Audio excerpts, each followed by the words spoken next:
네, 반갑습니다. 마음호수 심리상담소의 김진겸 소장입니다. 오늘은 강박증을 겪는 분들이 정말 자주 던지는 질문 하나를 다뤄보려 합니다. 바로 이게 강박증인가요? 아니면 제가 그냥 예민한 건가요? 이런 반응 해도 되는 건가요? 아닌가요? 이러한 질문들입니다. 사실 이런 고민은 너무 당연한 겁니다. 불안이라는 감정은 우리에게 위험을 알려주는 알람이기 때문에 우리는 그 알람이 울릴 때마다 이렇게 반응해야 하나? 무시해도 되나? 하고 계속 혼란스러워질 수밖에 없습니다. 마치 이렇게 반응하는 것이 예민하면 당연히 할 수 있는 반응이라고 생각되기도 합니다. 그런데 저는 이러한 고민을 없애는 하나의 기준을 알려드리려고 합니다. 이것이 강박증인지 아닌지를 구분하고 싶으시다면 이 질문을 한번 던져보시면 좋겠습니다. 지금 내가 하려는 이 반응이 나를 장기적으로 성장시키고 있는가? 아니면 나를 더 고통스럽고 위축되게 만들 것인가? 이 질문입니다. 이러한 질문으로 여러분들이 많은 것들을 구분하실 수 있습니다. 강박증은 반응을 어떻게 하는지가 중요합니다. 그래서 내 반응이 좋은 반응인지 나쁜 반응인지를 구분하는 것이 중요한 것이고요. 결국 강박증적인 반응은 장기적으로 봤을 때 나를 망치는 선택입니다. 지금 당장 잠깐은 안심이 되더라도 결국 우리의 뇌에게 불안하면 확인을 해야 돼. 찝찝하면 씻어야 안전해. 이러한 회로만 계속 강화시킬 뿐입니다. 반대로 반응하지 않는 선택, 불안해도 버티는 선택은 그 순간엔 불편해도 나중에 나를 훨씬 더 강하게 만들어주는 선택이고요. 이러한 현실적인 기준을 가지고 이것이 증상적인 반응인지를 구분하시는 것이 좋습니다. 강박의 본질은 뭘까요? 강박은 잘못 울린 알람입니다.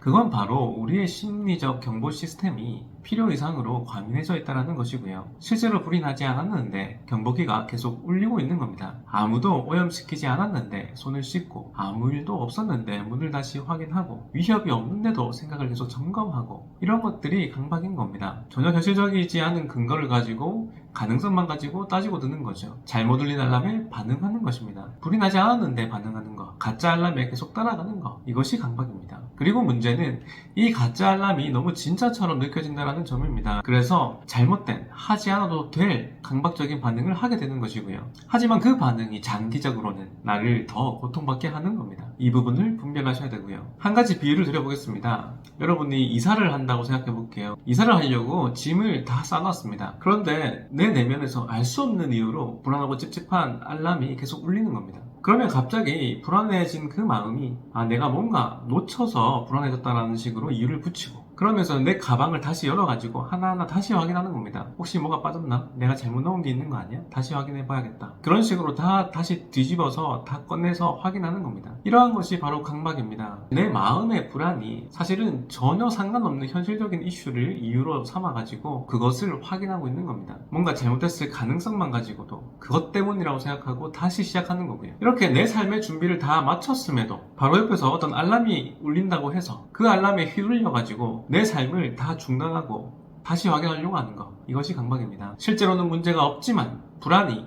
문제인 척 위장해서 나를 조종하는 구조입니다. 그래서 이러한 조종에 당하지 않기 위해서는 이 질문을 반드시 잘 하셔야 됩니다. 내가 지금 하려는 이 반응은 나를 더 좋은 방향으로 끌고 가는가, 아니면 이런 식으로 반응하면 내 삶이 더 좁아지고 나를 더 불안하게 만들 것인가, 이것을 구분하셔야 돼요. 예를 들면 불안한 생각이 올라와서 문을 다시 확인하거나 아이를 다시 쳐다보거나 다시 손을 씻거나 다시 검색을 한다면 그건 일시적인 안심은 주겠지만 다음에는 더 큰 불안을 만들 거라는 것을 잘 알고 계실 겁니다. 반대로 그런 느낌이 있더라도 그 순간 그 느낌에 속지 않고 내가 그런 반응을 하지 않겠다, 확인하지 않겠다라는 선택을 한다면 그 당시 당장은 힘들겠지만 장기적으로 봤을 때는 우리의 무의식적 마음에게 새로운 회로를 훈련시키는 기회가 된다는 것을 잘 알고 계실 겁니다. 여러분들은 모르는 게 아닙니다. 사실은 그것을 다 알고 계시지만 자꾸 내 감정에 그 느낌에 속는 겁니다. 이러한 부분에 속지 않기 위해서 하나 더 질문하는 팁을 드리려고 합니다. 바로 지금 당신의 주의력은 어디에 머물러 있나요? 입니다. 강박적인 반응을 한다는 것은 대부분 부정적인 가능성에 주의력이 꽂혀 있습니다.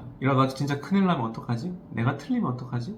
혹시라도 내가 해치면 어떡하지? 그럴 가능성이 있잖아. 이런 식으로 부정적인 가능성에 계속 꽂혀서 질문하는 겁니다. 그럴 때는 이렇게 물어봐야겠죠. 현실적으로 그런 일이 실제로 나에게 일어난 적이 있었나? 지금 내가 보고 있는 건 하나의 가능성인가 아니면 현실인가? 이런 식으로 스스로 환기할 수 있어야 합니다. 강박증 치료란 이 주의력을 불확실한 상상의 가능성에서 지금 여기 현실로 옮기는 훈련이기도 합니다. 강박은 늘 진짜처럼 느껴집니다. 하지만 그것은 잘못 울린 알람일 뿐입니다. 강박은 계속 여러분을 속입니다. 불안한 감정을 너무 현실처럼 만들어서 여러분이 당장 반응해야 할 것만 같은 착각에 빠지게 합니다. 하지만 기억하셔야 합니다. 그것은 잘못 울린 알람입니다. 그리고 여러분은 그 알람에 반응하지 않을 자유가 있습니다. 그렇기에 내 감정적인 알람대로 선택하는 것이 아니라 나는 내 행복과 성장을 기준으로 반응을 선택할 수 있어야 합니다. 그래서 강박적인 충동이 올라오는 그 순간에 잠깐 멈출 줄 알아야 합니다. 그렇게 멈추고 알아차리고 이 질문을 던져보시면 좋겠습니다. 이 반응은 나를 더 나은 사람으로 만들고 있는가? 이 선택이 나를 성장시키고 있는가? 이 행동이 나를 해방시키는가 아니면 가두는가? 이에 대한 답이 아니오라면 반응하지 않으셔야 됩니다. 그것은 강박 행동이 되기 때문입니다. 이처럼 불안을 다루는 기준, 주의력을 전환하는 훈련, 무의식 회로를 다시 설계하는 방식, 이러한 부분들은 제가 운영 중인 강박증 온라인 수업 심화 강의에서 더 깊고 구체적으로 안내하고 있습니다. 강박증으로 힘드신 분들은 꼭 적극적으로 강의의 도움을 받아보시면 좋겠습니다. 좋습니다. 결국 이 반응이 나를 성장시키는지를 기준으로 이제는 회복을 선택해보시면 좋겠습니다. 지금 이 생각이 강박인지 아닌지 헷갈릴 때는 복잡하게 고민하지 마시고 그 반응이 나를 자유롭게 하는가 아니면 나를 가두는가 이러한 기준을 가지고 여러분들이 꼭 이겨내시면 좋겠습니다. 가짜 알람에 휘둘리는 대신 성장의 방향으로 반응을 선택하는 오늘이 되시길 바라겠습니다. 좋습니다. 또 다음 시간에 더 좋은 영상으로 뵙도록 하겠습니다. 감사합니다.